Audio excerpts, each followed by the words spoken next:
Hi, Global Wellness Summit attendees. It's wonderful to join you here virtually from our respective pods around the United States. Welcome to We Are Not Okay, How Tech is Creating a Future for Mental Wellness in a Post-COVID World. My name is Melisse Gelula, and I'm the co-founder of Well+Good. I am a board advisor to the Global Wellness Institute and to many wellness startups. I'm a former therapist as well, which brings me full circle to this discussion today. One of the trends revealed at last year's summit focused on the evolving relationship between mental wellness and technology. And that was a category that included things like telehealth for mental health, AI, tracking software, and many mindfulness apps.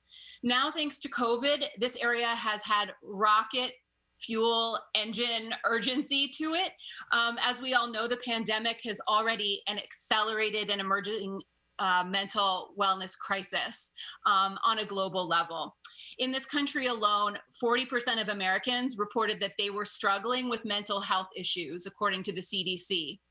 And globally, the World Health Organization says that inadequacies of institutions to support mental health is affecting 130 countries.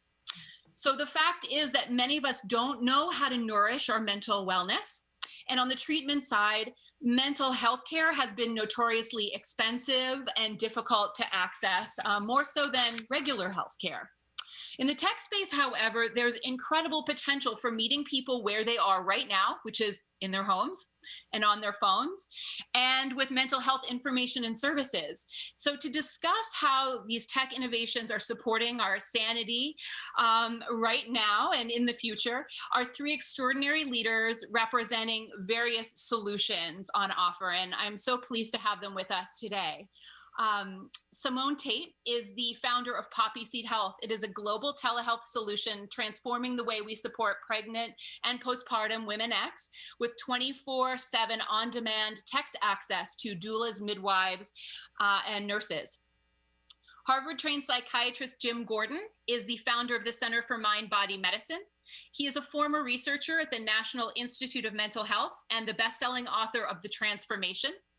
He has created one of the world's most effective programs for healing population-wide psychological trauma, and he has done work in the Balkans to Gaza to Haiti and Connecticut.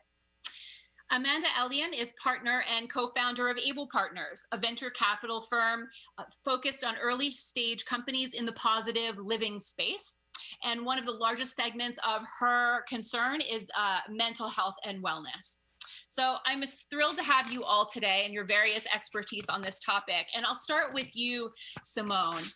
Simmone, Poppy Seed uses text messaging to support mamas and mamas to be around the world.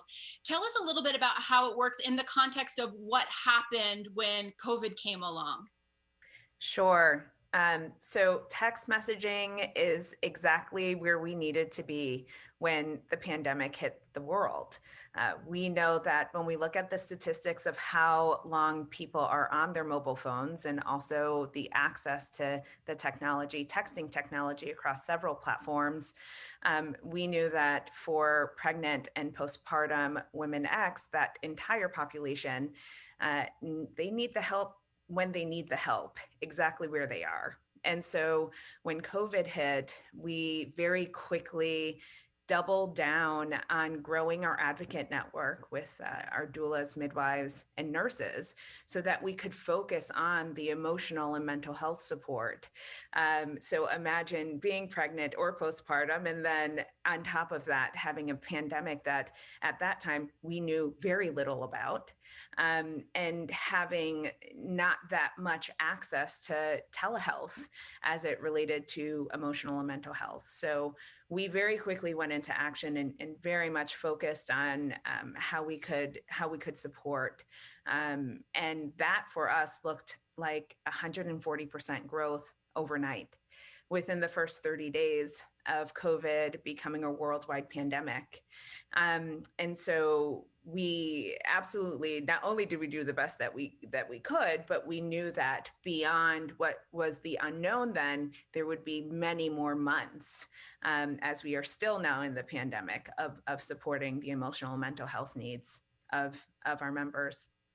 And quickly, for those who might not know this, midwives, doulas were not permitted in birthing rooms during COVID. So that really did present an opportunity for a company like Poppy Seed to come in and be support where Totally. Yeah. During the birth process. I mean, in some of the major cities across the US specifically, your support partner outside of that also included, I should say, your partner, if you had one, could not be there. So we had many birthing people giving birth by themselves without their chosen support partners. Of course, we had their doctors and nurses, but I mean, we always talk about going through the birthing experience as, you know, getting beyond mental boundaries to get to the next step. So if you can just imagine not having your chosen support group there. So doulas and many midwives were not allowed in hospitals. And so we also very quickly had to go into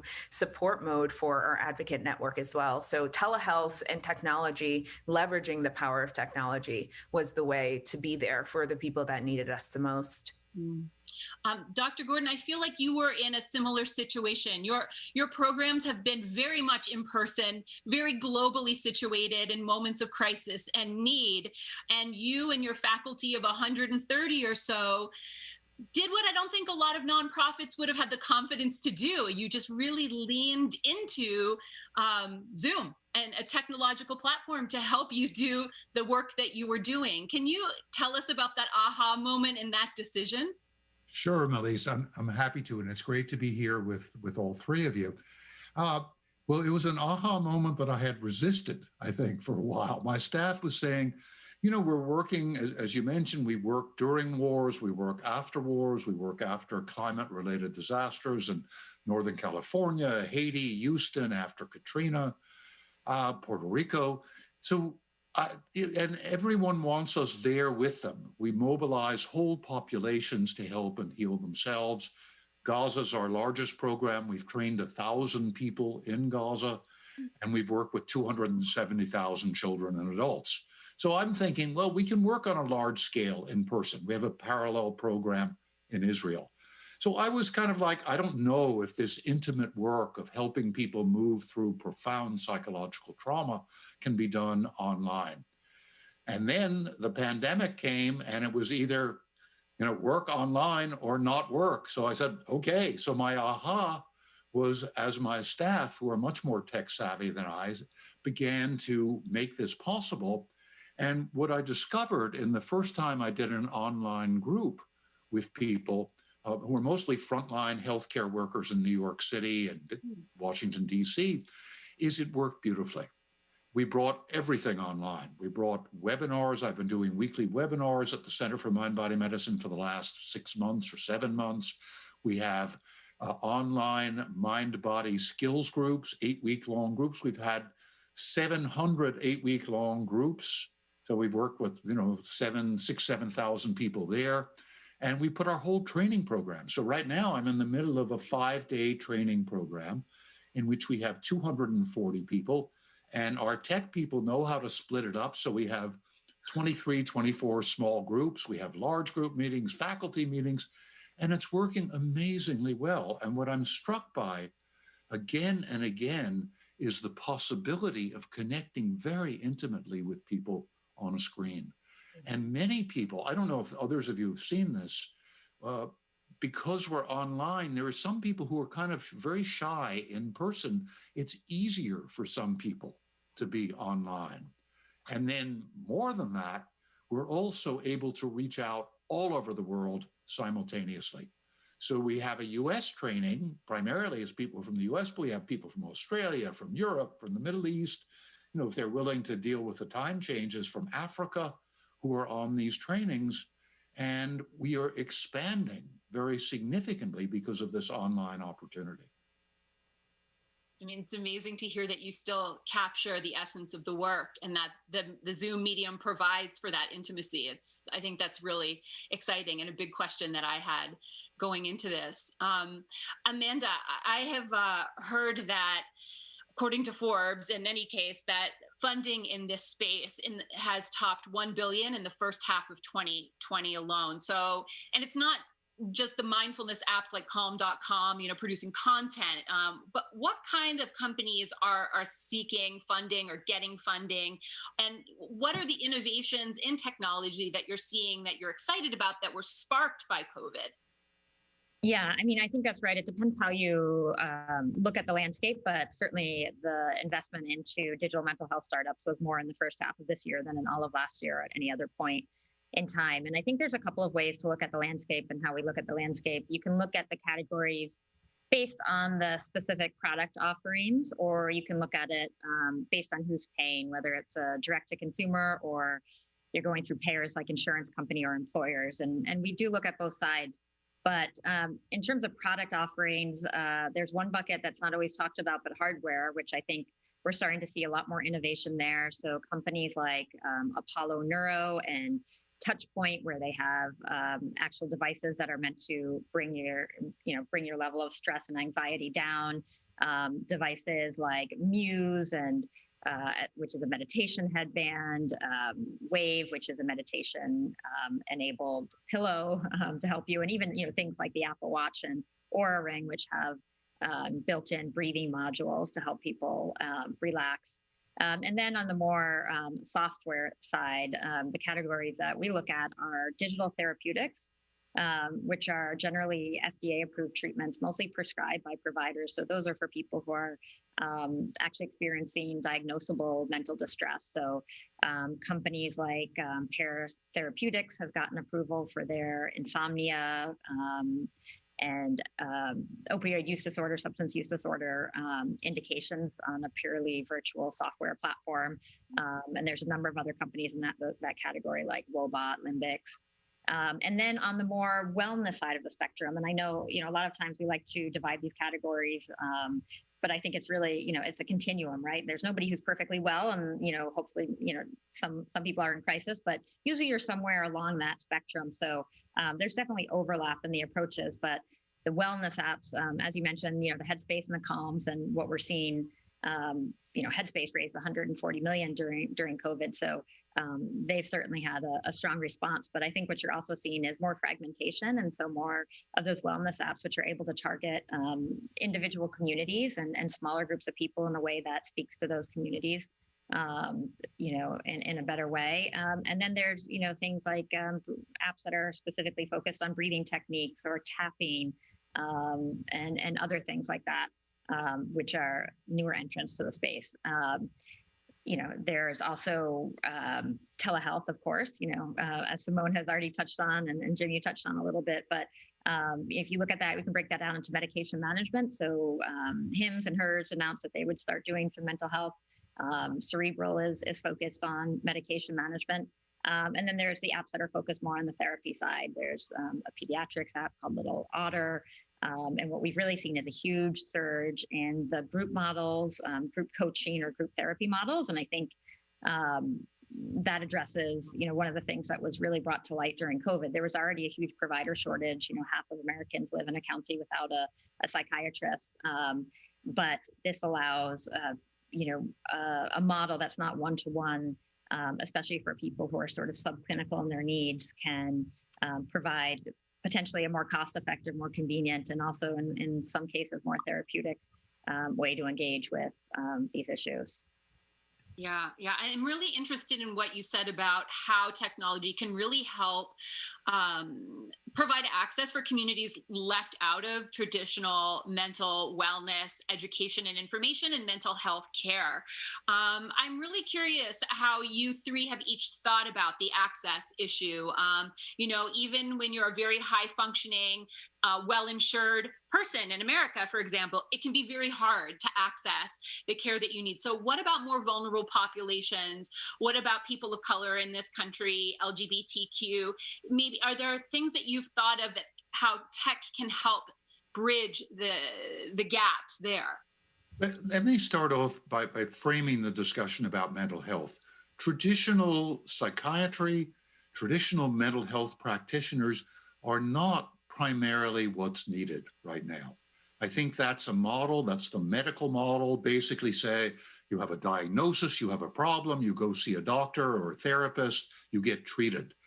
I think there's something much more fundamental, which is part of this whole revolution that digital connection is making possible. And that is, people need basic techniques to understand themselves and to take care of themselves.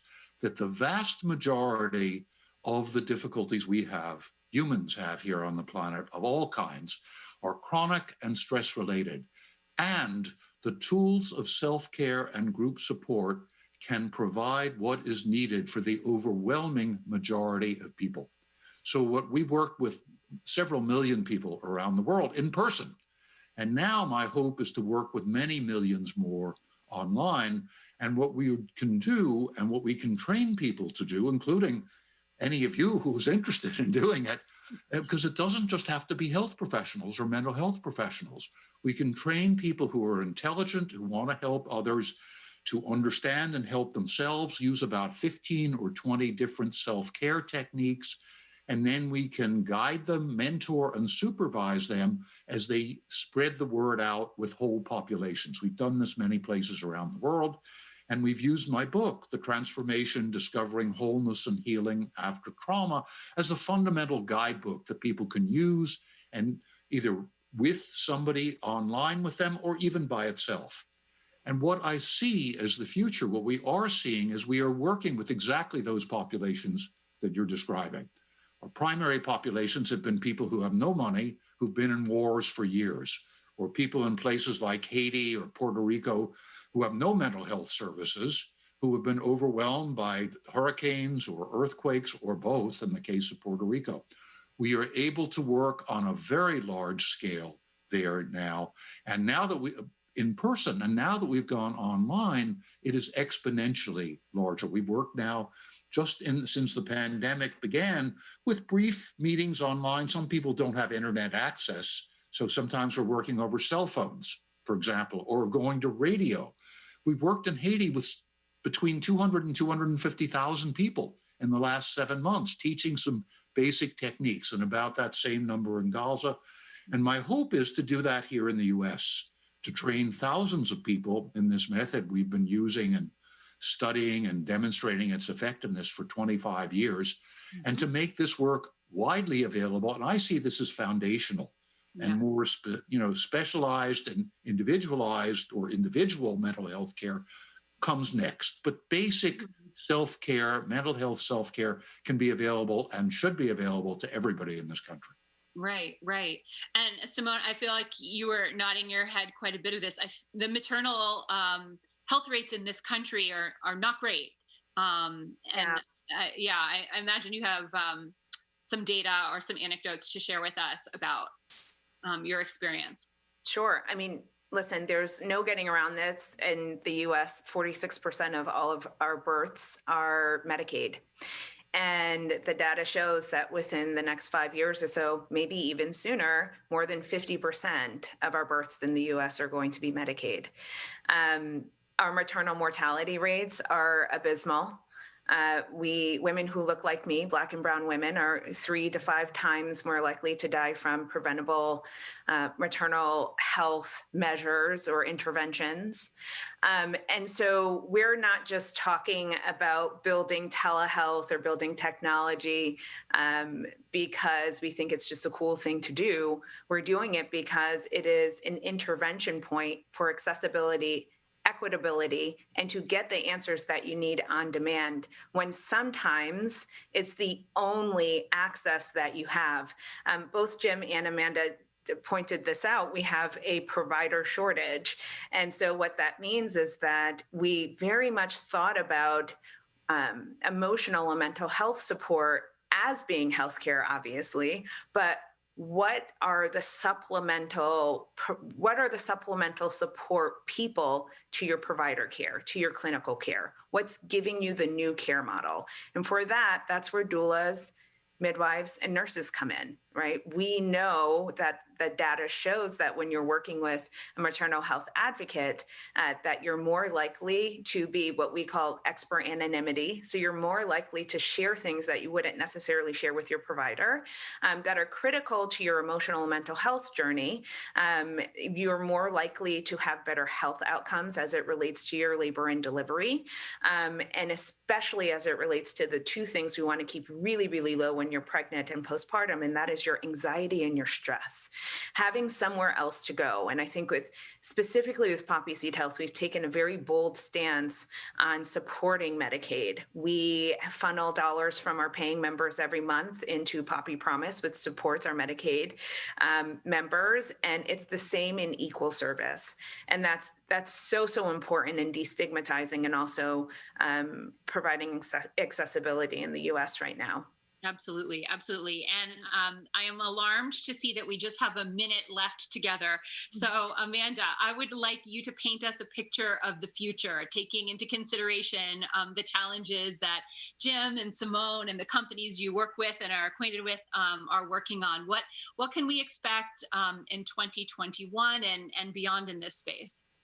Great. Yeah, I think telehealth is here to stay, and I hope that there are more startups which are focused on the affordability and accessibility side. You know, it's an expensive process. We have only come across a few who are working with Medicaid, Medicare, and even insurance companies at the early stages. But I think that especially one of the big trends that we see is that there's more measurement and more more intention and attempts to connect outcomes with some of these behavioral health interventions and changes. And I think as that grows and the measurement grows, it'll be easier for them to make their case to these payers and ultimately increase the accessibility. So I think that's one of the most exciting things that we're seeing coming down the line. And that's wrapped up with the idea that I think, in the broader healthcare space, but certainly in mental health care space, hopefully more of a move towards value-based model where people are paying for, again, the outcomes as opposed to the inputs, which we believe will lead to a more effective and better outcomes in the healthcare system as a whole. And then, of course, there's lots of things, psychedelics in particular, we're getting close to hopeful FDA approval, which I think that's one of the interventions that will actually have a pretty big impact on the mental health space in a few categories as well. I think we're out of time, but let me know if you want me to go on. Thank you.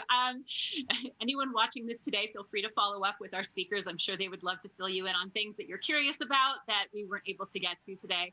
Thank you, everyone, for your time and for joining us virtually at the Global Wellness Summit this year. Take care. Thank you. Thank you.